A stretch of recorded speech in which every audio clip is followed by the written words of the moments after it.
Sometimes collapse is slow until it is upon you, and even then the faces of the dandelions are as yellow and as pure as fallen stars.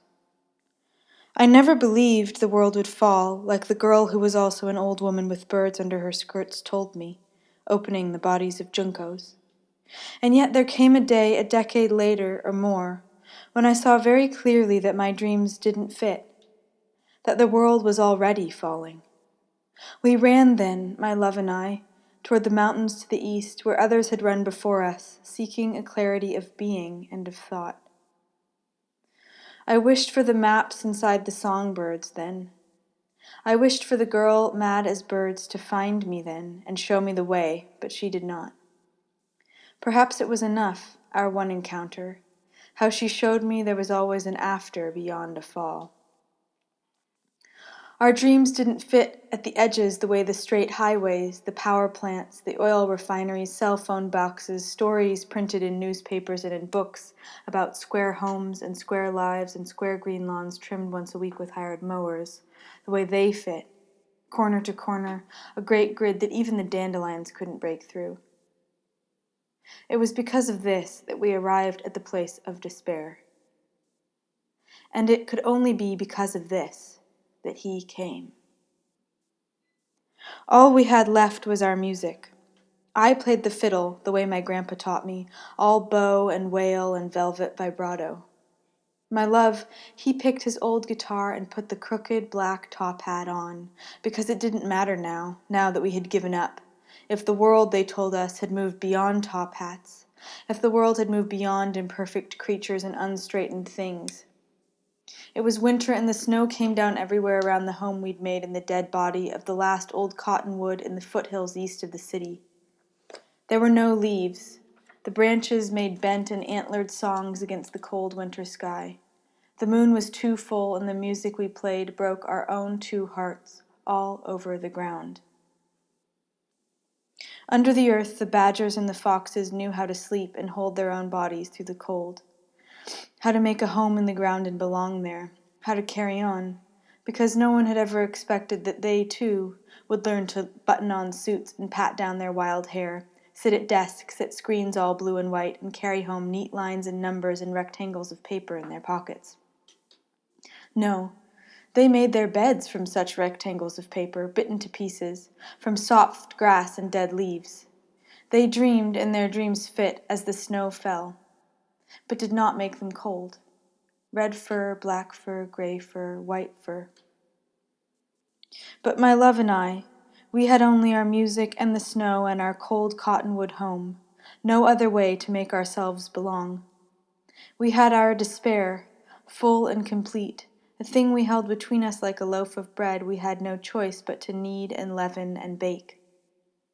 It was then he came, our single dream, through the snow and the bare branches. He came even though there was nowhere for him to fit. He came anyway. He came on perfect wheels of skin and wood and bone.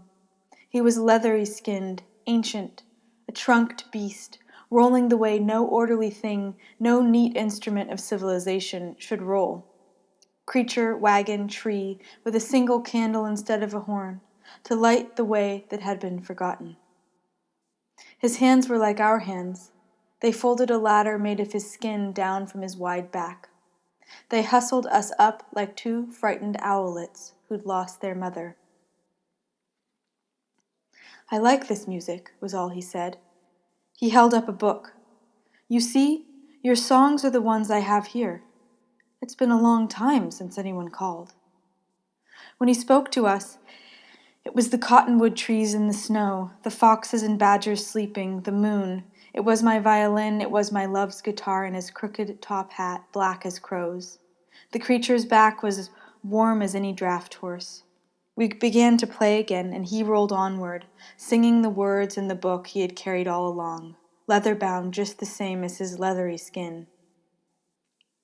Through that whole full moon night in the snow of winter, in the black bare hands of trees, he rolled on wheels of wood and bone, and we played on his back.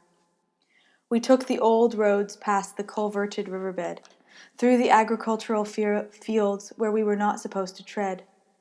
We took the roads where people had walked in the times before cars, the ones sheep wore into the meadows, the ones horses trod, even the ones the bears so long ago had walked. He could see them, our wagon beast, our dream. He could find those ancient and hunted paw ruts.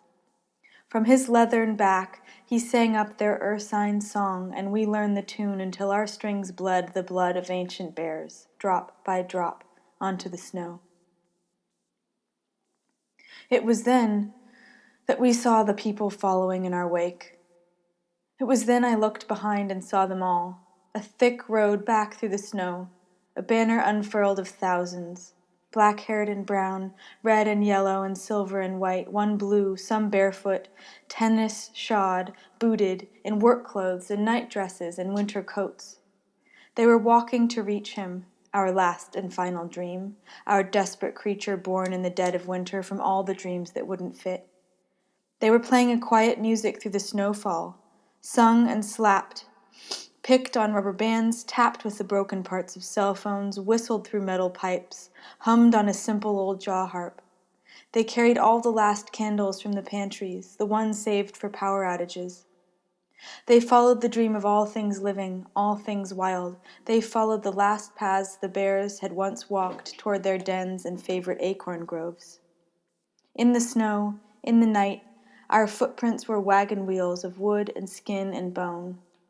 They were tennis shoe and bear paw and fox paw. The ghosts of those ancient bears, they rose, slow and silver and broad. They walked between us. In the night, he led, we marched.